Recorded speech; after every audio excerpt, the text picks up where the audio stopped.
ഇറാനെതിരായ യുദ്ധം അവസാനത്തോടടുക്കുകയാണെന്ന് US president Donald Trump. US സൈനിക നടപടി ഇറാനെ ഇല്ലാതാക്കുകയാണെന്നും അദ്ദേഹം പറഞ്ഞു. ഞങ്ങൾ അവിടെ അധികനാൾ ഉണ്ടാകില്ല. അവരുടെ പ്രതിരോധ ശേഷി ഏറെക്കുറെ ഇല്ലാതായി. അവർക്കിനി വലിയ ആക്രമണശേഷിയില്ല.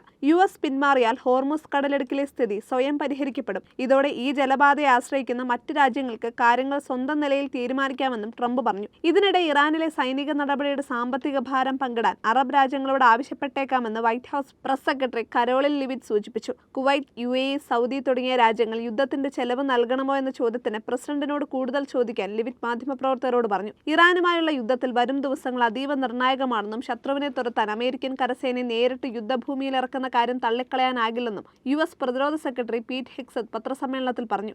ഇറാനെതിരെ സ്വീകരിക്കാൻ പോകുന്ന സൈനിക തന്ത്രങ്ങൾ മുൻകൂട്ടി വെളിപ്പെടുത്താൻ കഴിയില്ലെന്നും കരസേനയെ വിന്യസിക്കുമോ എന്ന ചോദ്യത്തിന് കൃത്യമായ മറുപടി നൽകുന്നത് ശത്രുവിനെ സഹായിക്കുമെന്നും അദ്ദേഹം പറഞ്ഞു. കഴിഞ്ഞ ശനിയാഴ്ച മിഡിൽ ഈസ്റ്റിലെ അമേരിക്കൻ സൈനിക കേന്ദ്രങ്ങളിൽ താൻ രഹസ്യ സന്ദർശനം നടത്തിയതായും അദ്ദേഹം വെളിപ്പെടുത്തി. സുരക്ഷാ കാരണങ്ങളാൽ സന്ദർശനം നടത്തിയ സ്ഥലങ്ങളുടെ പേര് വെളിപ്പെടുത്തിയിട്ടില്ല. ഒരു മാസമായി തുടരുന്ന സൈനിക നീക്കത്തിലൂടെ ഇറാന്റെ 11,000 ലക്ഷ്യസ്ഥാനങ്ങൾ തകർത്തതായി പത്രസമ്മേളനത്തിൽ പങ്കെടുത്ത US സൈനിക മേധാവി ജനറൽ ഡാൻ കെയ്ൻ അവകാശപ്പെട്ടു. ഇറാന്റെ ബാലിസ്റ്റിക് മിസൈൽ സംവിധാനങ്ങൾ, ഡ്രോൺ നിർമ്മാണ കേന്ദ്രങ്ങൾ, ലോജിസ്റ്റിക് ശൃംഖലകൾ എന്നിവ തകർക്കുന്നതിലാണ് നിലവിൽ ശ്രദ്ധ കേന്ദ്രീകരിക്കുന്നത്. ഇറാന്റെ നാവികസേനയ്ക്ക് മേൽ അമേരിക്കൻ സൈന്യം ആധിപത്യം സ്ഥാപിച്ചതായും കടലിൽ മൈനുകൾ വിന്യസിക്കാനുള്ള അവരുടെ ശേഷി ഇല്ലാതാക്കിയതായും ജനറൽ കെയ്ൻ വ്യക്തമാക്കി.